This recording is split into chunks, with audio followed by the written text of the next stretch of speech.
Welcome to my channel. આજે આપણે નવની કેતન ચિત્રકલા ધોરણ 2નો ડ્રો કરીશું. તો આપણે છીએ પેજ નંબર 32 પર. પ્રકૃતિ ચિત્ર.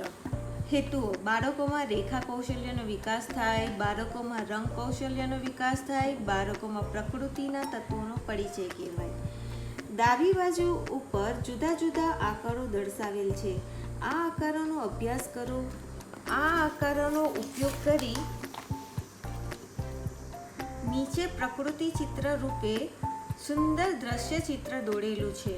તેમાં વાદળ, સૂર્ય, વૃક્ષ અને પર્વત જેવા તત્વો દર્શાવ્યા છે. આ ચિત્ર અને તેની રંગપૂર્ણિનો અભ્યાસ કરો. જમણી બાજુ આપેલી દ્રશ્ય ચિત્રની રેખાકૃતિને પૂર્ણ કરી તેમાં સુંદર રંગો પૂરો. રંગ પૂરવા પેન્સિલ કલર અથવા પેસ્ટલ કલરનો ઉપયોગ કરો. તો અહીં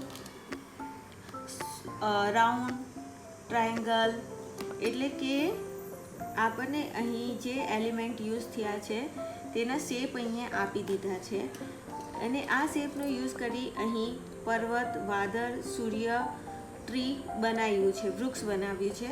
તો હવે સેમ ટુ સેમ આપણે અહીં ડ્રો કરવાનો છે. અહીં જે તૂટક રેખાઓ છે તેને જોઈન કરીને આપણે એક સંપૂર્ણ ચિત્ર બનાવવાનું છે અને ચિત્ર બનાવ્યા પછી આપણે અહીં કલર કરવાનું છે. હવે કલર કરવા માટે આપણે અહીં દર્શાવ્યા મુજબ પેન્સિલ કલર અને પેસ્ટલ કલરનો ઉપયોગ કરવાનો છે. તો હું અહીં પેન્સિલ કલરનો ઉપયોગ નથી કરવાની. હું અહીંયા ઓઇલ પેસ્ટલ કલરનો ઉપયોગ કરી રહી છું. તો સૌ પ્રથમ આપણે આ જે લાઈન છે એને ડ્રો કરી લઈએ, એટલે કે સંપૂર્ણ ચિત્ર બનાવી લઈએ.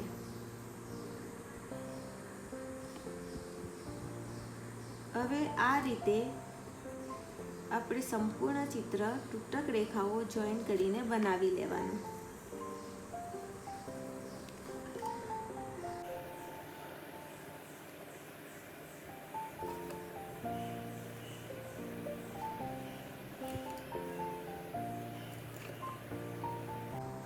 હવે આ રીતે પ્રથમ આપણે પેન્સિલથી આ જે તૂટક રેખાઓ છે તેને ડ્રો કરી લીધી છે.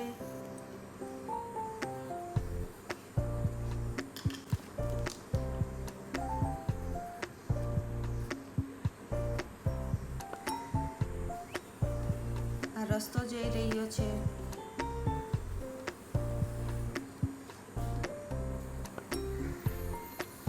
અહીં મારું ચિત્ર પેન્સિલથી આ સ્ક્વેર ડ્રો કરીને સંપૂર્ણ કરી રહી છું. પ્રથમ અહીં જ્યારે હું પેસ્ટલ કલરનો ઉપયોગ કરીશ ત્યારે અહીં જે આઉટલાઈન આપવાની છે તે બ્લેક કલરથી આપવાની છે.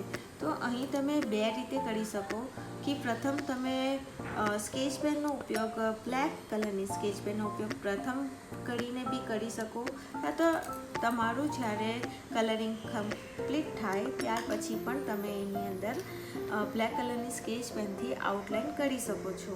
તો હું તો પ્રથમ જ કરીશ.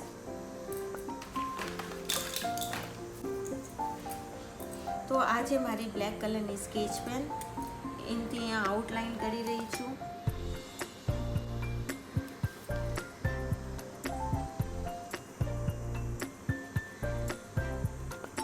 હવે તમે પૂછશો કે બ્લેક કલરની આઉટલાઈન કરવા પાછળનો પર્પસ શું છે? તો બ્લેક કલરની આઉટલાઈન બે રીતે થઈ શકે, પહેલાં કાં તો પછી. પણ હું જ્યારે પણ પેસ્ટલ કલરનો ઉપયોગ કરું છું ત્યારે પહેલાં જ હું આઉટલાઈન ડ્રો કરી દઉં છું અને ત્યાર પછી જ હું કલર કરું છું.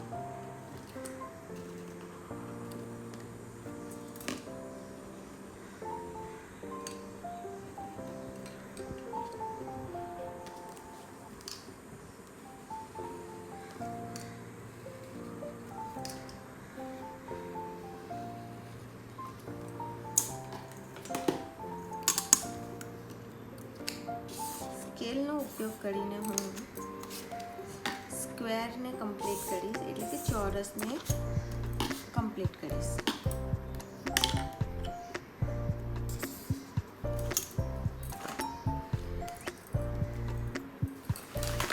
હવે અહીં કહેવામાં આવ્યું છે કે અહીં જે કલરોનો ઉપયોગ કર્યો છે તે જ મુજબ કલર અહીંયા આપણે કરવાના છે.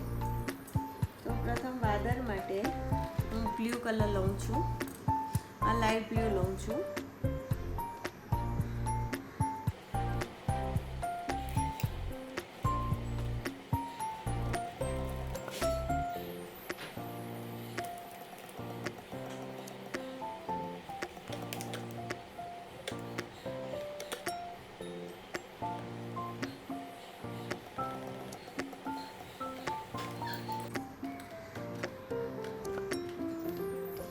પર્વત માટે અહીં મેં ડાર્ક બ્લુ યુઝ કરું છું.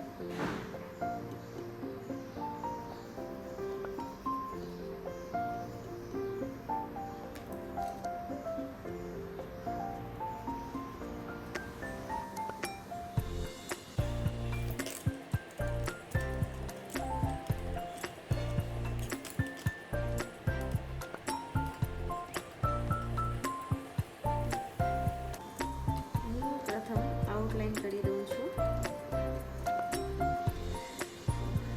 પછી વચ્ચે કલર ફિલઅપ કરું છું.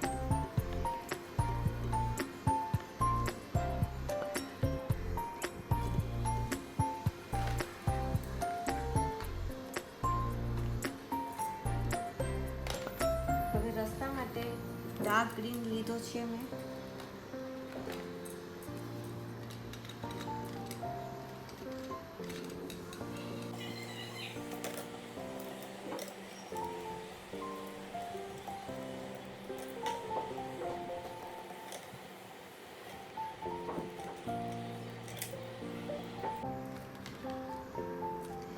ઝાડ માટે એનાથી થોડો વધારે ડીપ ગ્રીન લીધો છે. ગ્રીન દરેક કલરમાં અલગ અલગ ટાઈપના શેડ્સ આવે છે, એટલે કે લાઇટથી લઈને ડાર્ક સુધીનો. જેમ કે આ ગ્રીન કલર છે તો ગ્રીન કલરમાં પણ તમને 3-4 શેડ તો જોવા મળી જ જશે. મોટું પેલેટ લેશો 24 કલરનું તો એમાં તો જરૂરથી આવે છે. નાનું પેલેટ લેશો તો એની અંદર ઓછા શેડ જોવા મળશે. તો હું કહીશ, તમને સજેસ્ટ કરીશ કે તમારે વધારે કલર, એટલે કે મોટું જે બોક્સ આવે 24 કલરનું તે પરચેસ કરવાનું, એ જ ખરીદવાનું, જેથી કરીને તમને અલગ અલગ ટાઈપના શેડ્સ મળી જાય, જેનાથી તમારું જે ડ્રોઈંગ છે, કલરિંગ છે તે બહુ જ બ્યુટીફુલ દેખાય. હવે અહીં થર્ડમાં રેડ કલર લીધો છે, એટલે કે લાલ કલર.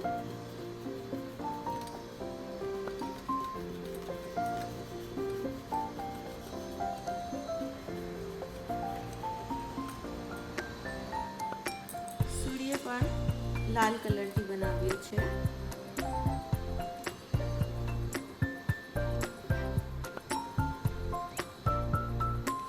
બેકગ્રાઉન્ડ યલો કલરનો છે.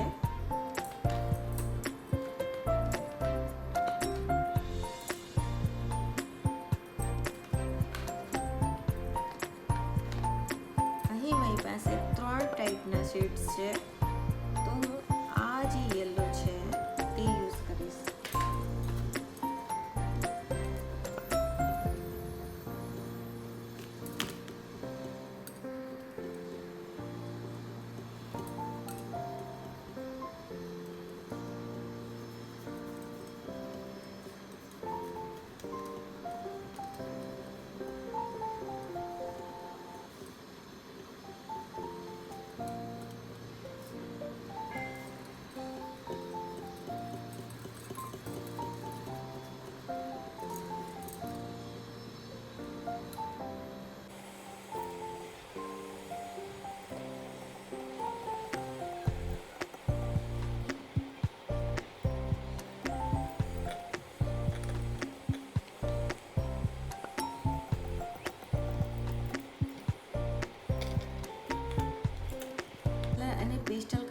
ચોઈસ હોય, લખ્યું હોય તો હું મોટે ભાગે પેસ્ટલ કલરનો જ યુઝ કરું છું.